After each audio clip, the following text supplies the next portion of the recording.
So that takes me into about December. And in December, I started digging into Ethereum.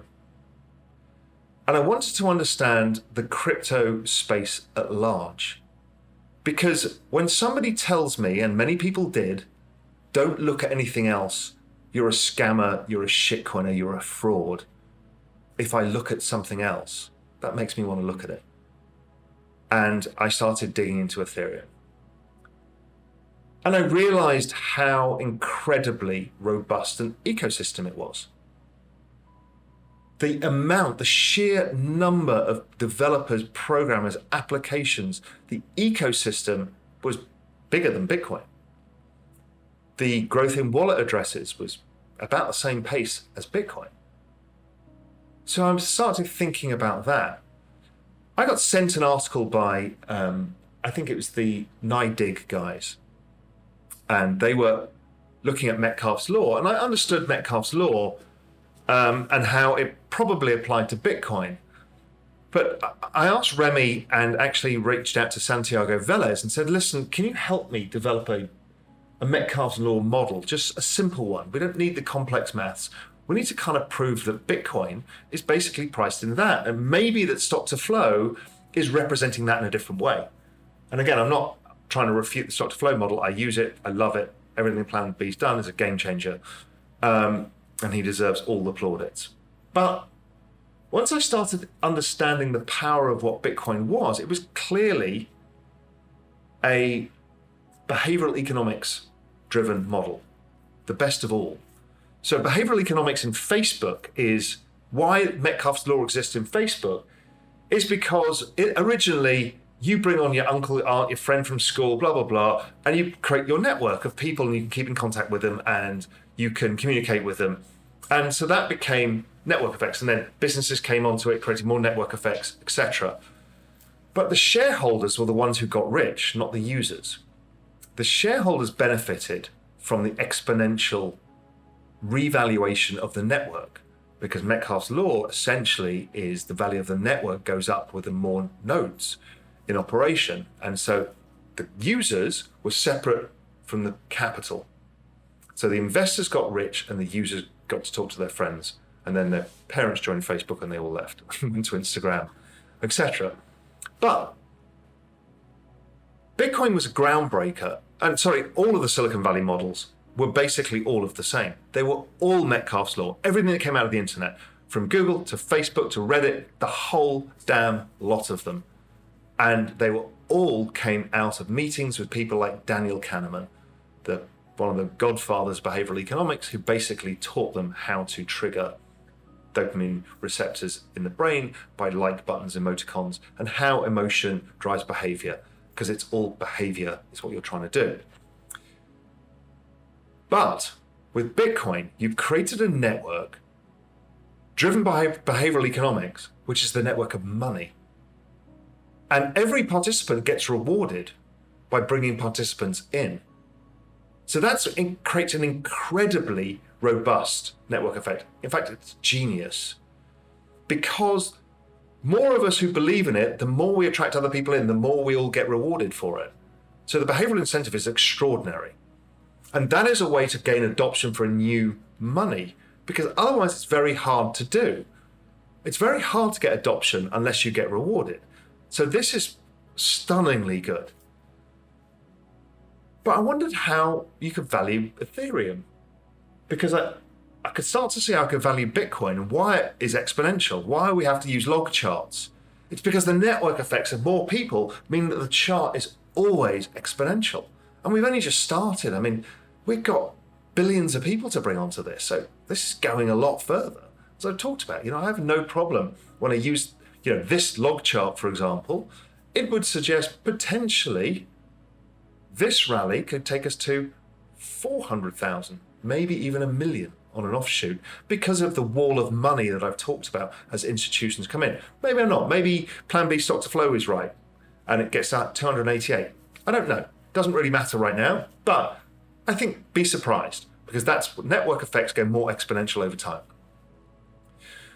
But when I looked at Ethereum, the thing I was told not to look at, I realized that not only was the technology very interesting, and yes, it has problems, and yes, it's very different to Bitcoin, and in fact, it's not even a competitor to Bitcoin. It's just part of a new digital asset ecosystem. I realized that Ethereum was actually probably the basis of the Internet of Value. And the Internet of Value is something hard to get your head around as well. I'll talk a bit about it later. But basically, anything that you exchange that has value is going to be digitized. And Ethereum is breaking the ground for that. Now, there's the Ethereum 2.0 coming out, which actually hardens it as a platform and lowers the supply and speeds it up and probably cheapens the cost. There are, it is not perfect. Like, Bitcoin is not perfect for certain things. There is a massive ecosystem also being built in layer 2 solutions. And Ethereum has layer 2 solutions too, but it's also able to be changed, which is not Bitcoin, because Bitcoin is this hard, super wonderful asset of money. Ethereum is not that. So this war between Bitcoin and Ethereum is nonsense. They're not even the same thing. So I started to get the Internet of Value, and we started to see the rise of DeFi, and I'll come on to that again.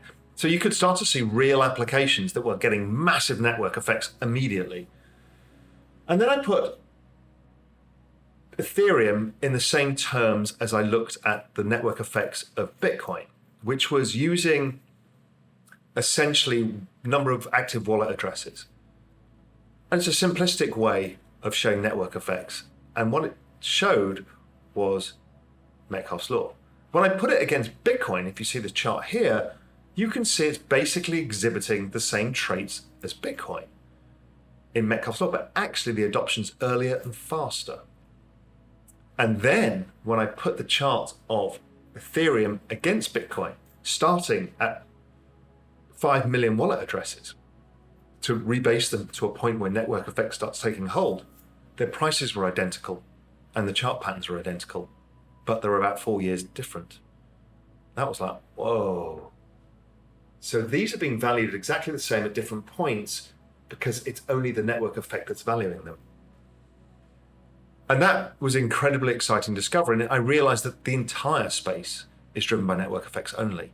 And that, and then you understand that some tokens and some get network effect and then have S-curve moments. So they start to look like they get adopted, nobody really uses it, and it falls. That's called the S-curve.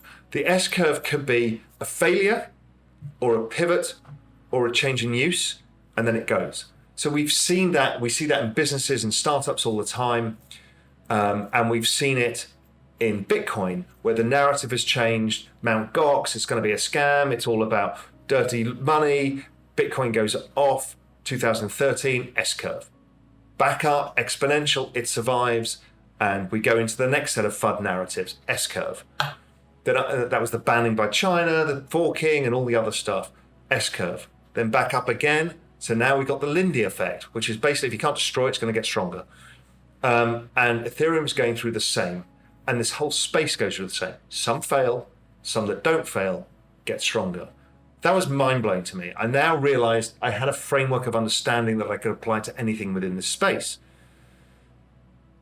So that was the big growth for me. And when you look at the speed of which this happens, because don't forget, exponential means it gets faster all the time.